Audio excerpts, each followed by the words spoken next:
On the spiritual journey, the journey of going inwards, looking inward,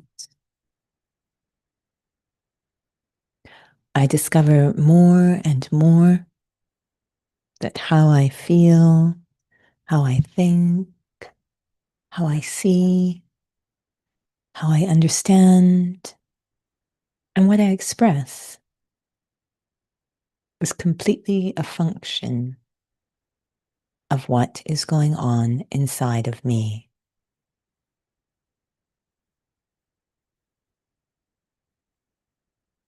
Although I am interacting with the outer world, what drives my actions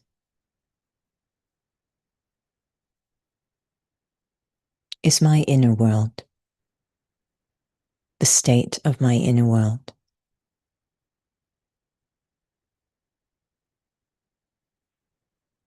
So if I'm seeking peace, happiness, truthfulness, harmony, I will have to look inside.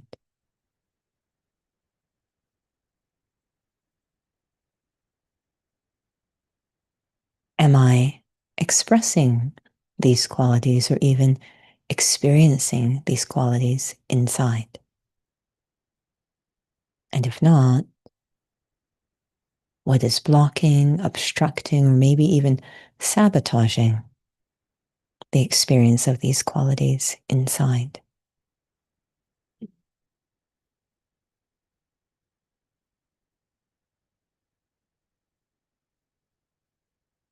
Has my inner world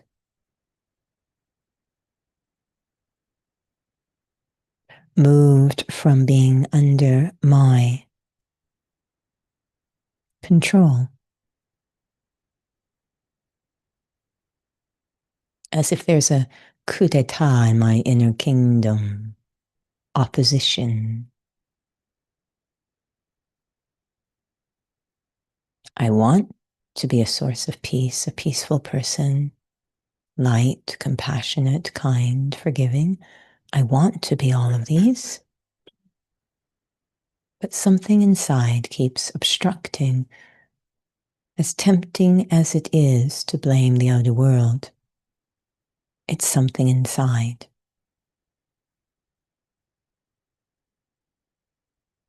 The spiritual journey is about addressing this inner opposition without a trace of violence.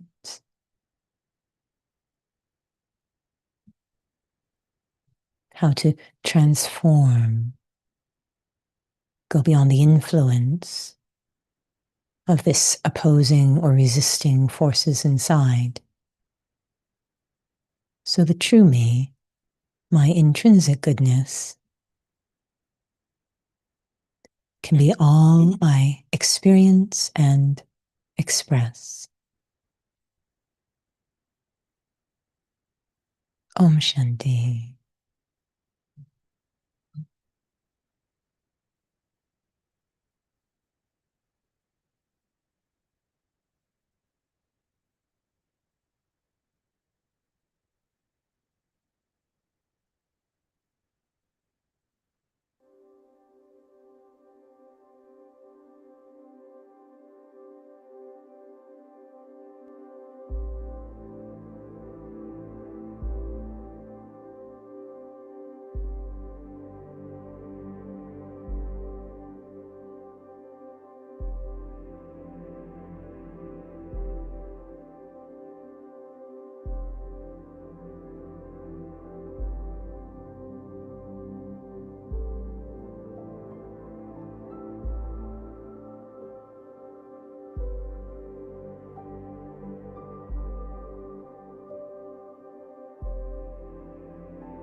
Namaste. Good evening, and welcome to Interlude and Raj Yogi.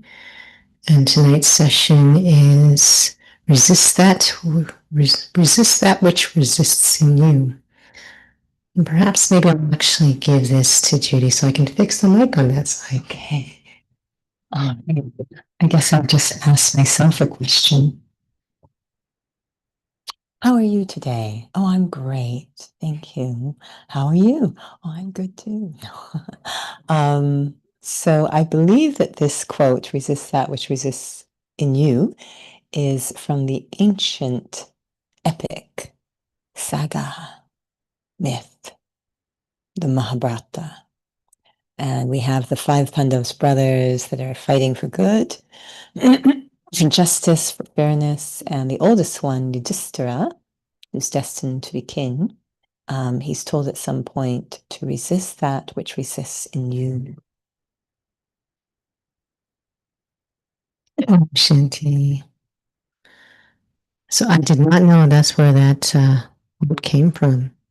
So perhaps through the lens of Raj Yoga, what does that even mean?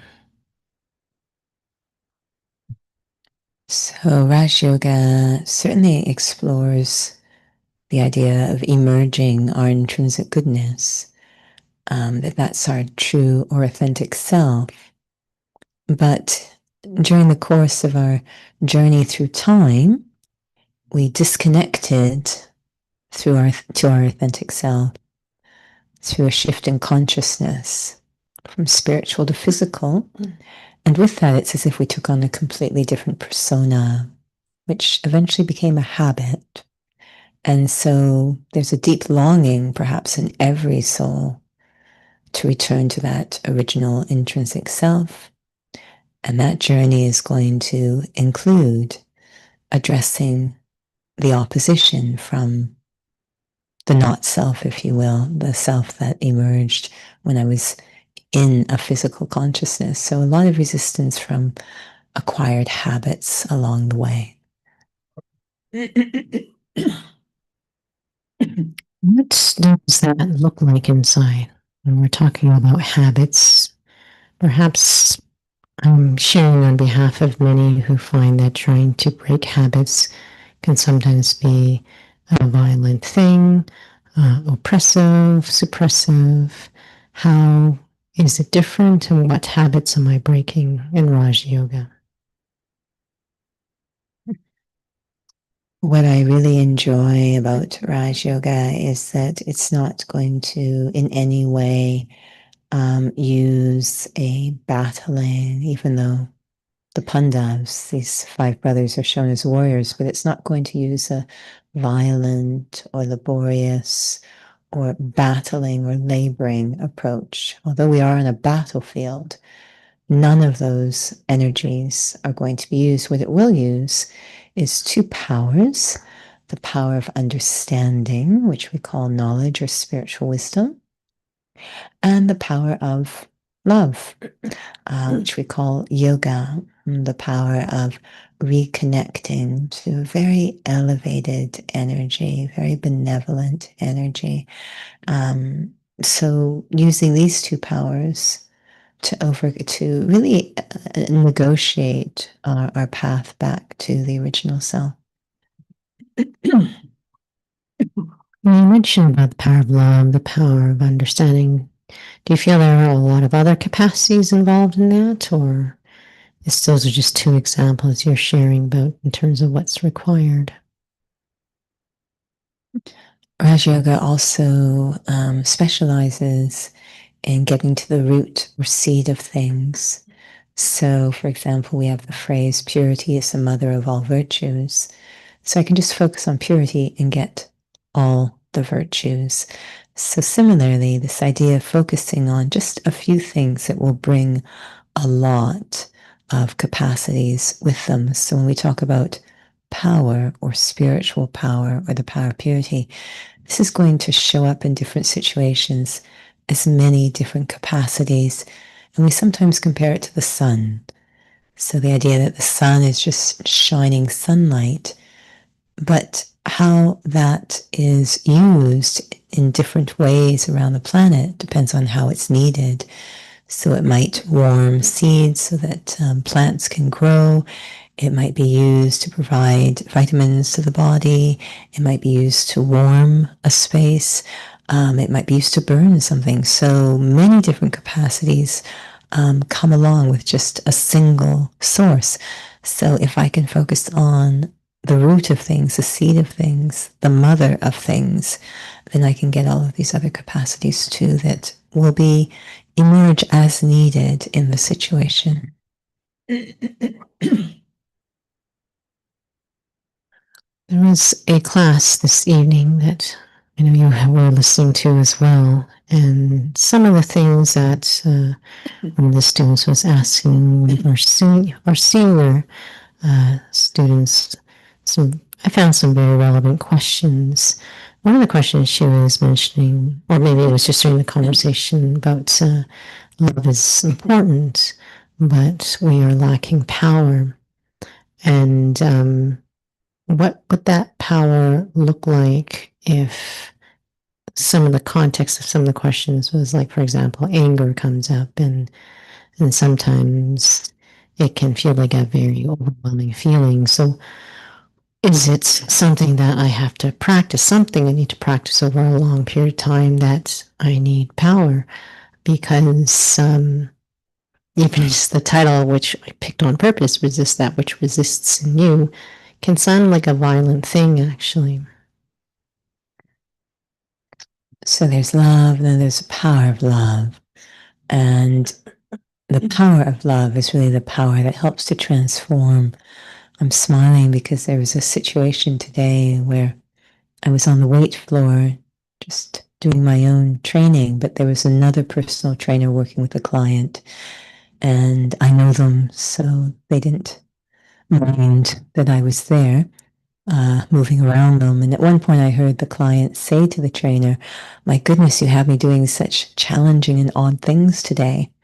And obviously, it's to make that soul grow and become stronger. And I just happened to be around very close to them to hear the comment.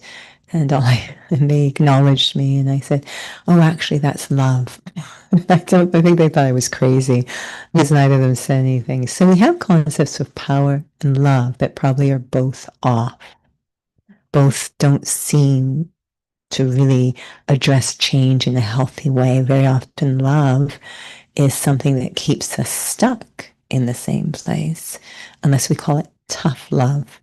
So again, back to this idea of power being tough, violent, uncomfortable, aversive. The idea of power being actually very peaceful and benevolent and nonviolent is really a leap for us. And the idea of love being connected to discipline and correction. And again, this is a leap for us. So the knowledge, which is a form of love too, is actually very corrective, correcting our false ideas. And this power is coming from a very sweet relationship with a source of pure energy. So it helps us to move. What Raj Yoga is actually doing is moving us, lifting us into a different sense of self. So we have a very mature stage from which we handle our inner world. Mature is often connected with maternal or mother. So it's a very non-violent, very mature stage that we're able to resist that which resists in us. Before being exposed to Raj Yoga and those two forces, we're actually very melodramatic. Won't use the word immature, but melodramatic. So there's no power there or wisdom. I'm just going to be bold and maybe put my foot in my mouth. That'll be fun. I don't know if I've ever heard any senior student share about having what that looks like inside, about them overriding anger or something inside. And I really appreciated listening to our senior teacher, God himself, teach that anger is such a powerful thing that it's kind of like it feels like as if it's a possession. And I don't mean it in some crazy occult way, but meaning that it can be such an emotional feeling, it completely takes you over. But why I'm asking, because I really appreciate sometimes these questions are, just picking the brains and inner world of our senior students. Like, what does that experience feel like? And one anger is just one, just because it came up in conversation today and it was in class today. But what does that even look like to resist that which resists in you? Because I think that we definitely see the practical product. We see these amazing students. So, and I do hear that, they were certainly quite emotional and had things going on inside, but to see where they're at today, I think that sometimes students are trying to gauge what does that look like? What does that experience look like when sometimes there's such powerful, strong emotions inside? What does that resistance of resisting that which resists in you look like? I don't know if you've heard of any, maybe it's not anger, but it's just something that powerful to, I think some of us are just trying to even grasp what that looks like without it actually being a reference to something that has been violent in the past within ourselves. So there's a couple of things coming to mind. One is very often we're just thinking about, okay, I've got this anger, whether it's irritation or impatience or whatever emerging. What am I supposed to do? And I find actually one of the aspects I'm thinking of is what am I doing outside of when that moment comes? So, in other words, what is my practice all the time? Because in the physical world, physical fitness, I've noticed that souls who are very, we say, consistent in their practice of core stability. Even today, I heard it, the same trainer. I've watched these trainers, they're amazing. Actually, there was two sets of trainers, the other one working with a client. And I just love it when I hear them say this. They haven't, these are a bit older, so falling is a big concern. And they both, I noticed on different days, were doing very similar exercises where they give the client a ball, they ask him to do quick movement, either hopping or running, and throw the ball, and it gets thrown back at them while they're hopping and running, which is very destabilizing. And what they're doing, and they both said, we just want you to develop the inner capacity to be able to manage yourself if you feel you're going to fall. And that's something that you don't wait till you're going to fall to suddenly try and get it together. You need to be doing something over a period of time. So when that moment comes that you're going to fall, there's actually some muscle there to do something about it. So that's one aspect. What is my practice? Am I actually doing the right practice? And it's very simple in Raj Yoga, which is to experience myself as a soul, a spiritual being separate from the body, and develop a very powerful and real connection with the Supreme Soul. So is that practice sincerely happening? Because that's going to give me some power, some spiritual muscle. The other thing, and I might not get this quite right, I apologize if it's not correct, but there's so many different aspects to how the Gita is playing out. But one of them is that the blind king is having narrated to him what's going on in the battlefield by Sanjay. And it was also attributed with writing the Gita. So the blind king is having someone narrate to him what's going on in the battlefield. Very interesting dynamic as a memorial. So if I'm practicing for a long period of time soul consciousness, which is the practice of experiencing my true good self, my true self. So it has to be sincere. This can't be faked. And it will become apparent in these situations you're talking about if I have been faking it. So at that time, I'm able to stand in that experience because I've tasted so much and watch. A piece of me, not all of me, is pulled into the emotional wave of anger. Some of me might be, but a piece of me is able to watch what's going on. There's enough power to watch what's going on. And that's different than what was happening in the past. In the past, all of me would be swept away by the wave of emotions. But now a piece of me is watching. It's very surreal. It's a bit like watching someone operate on you. A piece of me is watching what's going on, and it already is a change in the inner dynamic. And as that observer becomes stronger and stronger, it has more and more mastery over what it's observing.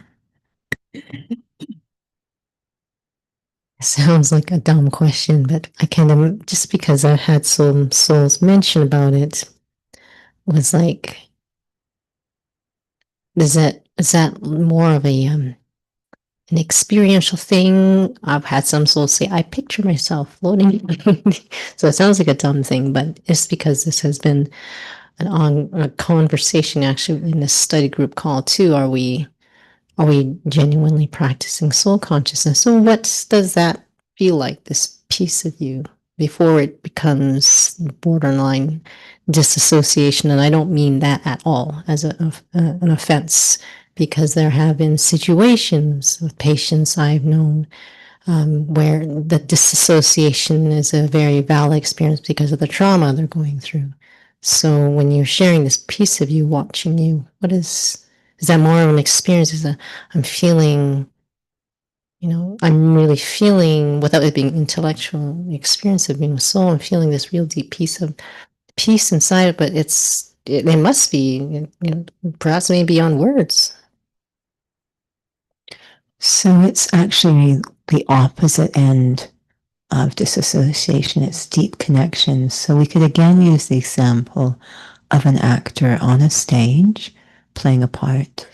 So I'm thinking of an actor that I knew who was lovely, lovely life off stage, father, husband, very sweet. But for whatever reason, he just carries it off very well. Every time I seemed to see him, he was only a few times, but otherwise cast as the villain. So, he was one of the villains in Spider-Man. He was Iago in Shakespeare. Always cast as these villainous people. He just does it so well. I know that's not his real personality off stage. So, what has happened to us when we say that our consciousness shifted from spiritual to physical is I, the actor, began to think I was the costume, the part. So, imagine that actor putting on his Spider-Man costume. The actor doesn't or forgets himself. He knows he's not the villain. He's just playing a part. But one day, for whatever reason, he forgets himself and he thinks that is his part, that is his personality and all the emotions and everything that goes with that costume. He now takes as this is me. This is what has happened to us. When we say consider yourself to be soul, it's like the actor is awakening, coming out of amnesia. It's a feeling of myself. My true person, we say personality, character, or stage, that's a feeling. It's not, there's nothing physical of the self as a soul. So that's only elite. Still feeling the sensations of the body because we only are the body. These emotions go with it. The qualitative experiences is also the feeling of myself. Spending time in soul consciousness is I'm feeling that sense of self. Peace is one aspect, incredible depth, power, these qualities of the self. I keep feeling that and over until it becomes stronger and stronger. So the piece of me that's washing these old habits, because they're resisting what I'm trying to do, that piece of me watching is me connected. Now that I've felt that so many times, I can, if you will, on demand, each that reactions are going on. I'm standing very strongly in a sense of self. It's the exact same thing as physical endeavors. So when we work on core stability, and something, this feeling that I've used again through practices kicks in and I don't fall. Able to right myself. I can actually activate that feeling without even thinking about it. It's become response. So does this go beyond thoughts? And can my thoughts support me? And perhaps maybe I could take that for granted. I need to have the cooperation of my mind. It needs to think about these things rather than other things. It needs to have the thought atmosphere. But where it's carrying me is beyond thought. Again, just think of it in common sense. You know, the actor trying to remember the actor on this cinema stage. He still wants to feel it. We've never had to think our way at this point in our journey. I don't have to go through the day thinking, I'm Judy, I'm Judy, I'm Judy. I don't. It's become very natural, we say.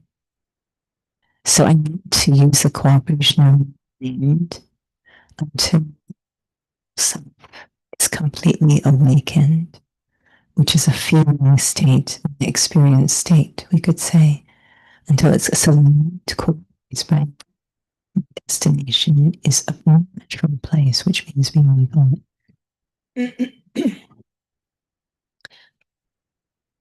Sorry, there's many other questions that comes to mind. Just mindful of the time. But one thing was about mindfulness.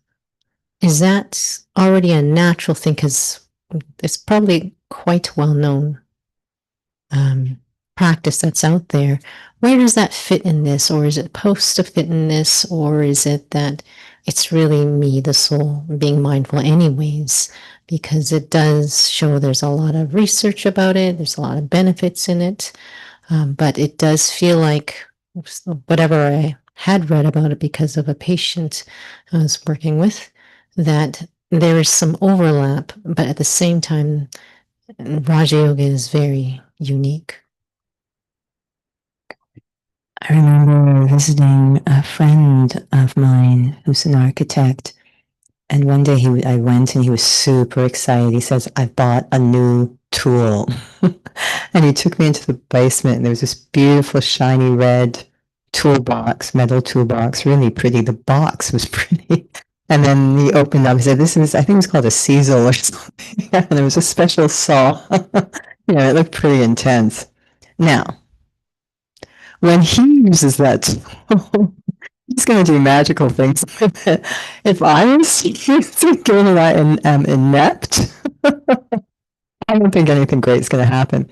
So, of course, it depends on what mindfulness means to someone. I'm not sure people use that term to mean different things.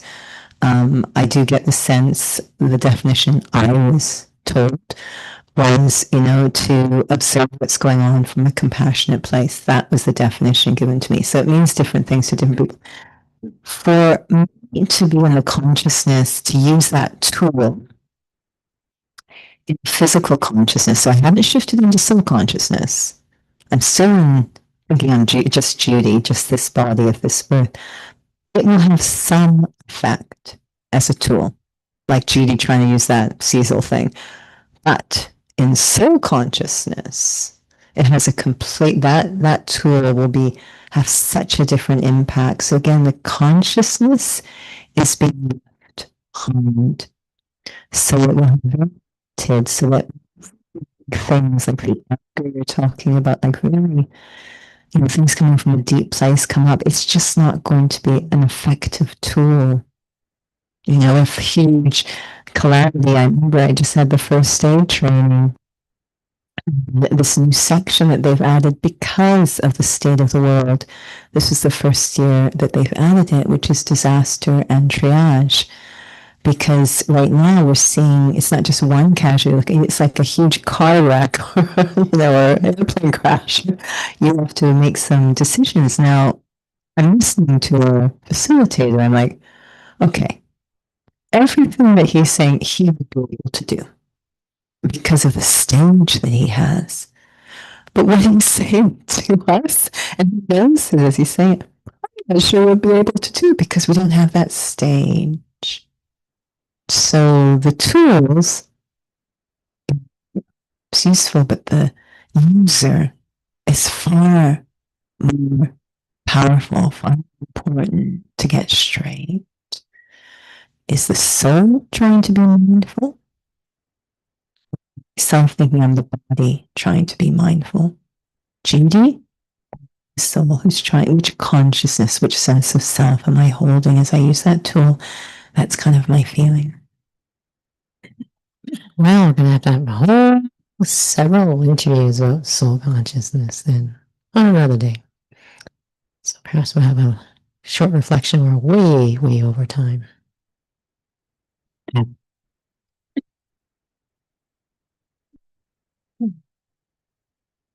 It's a very beautiful thought.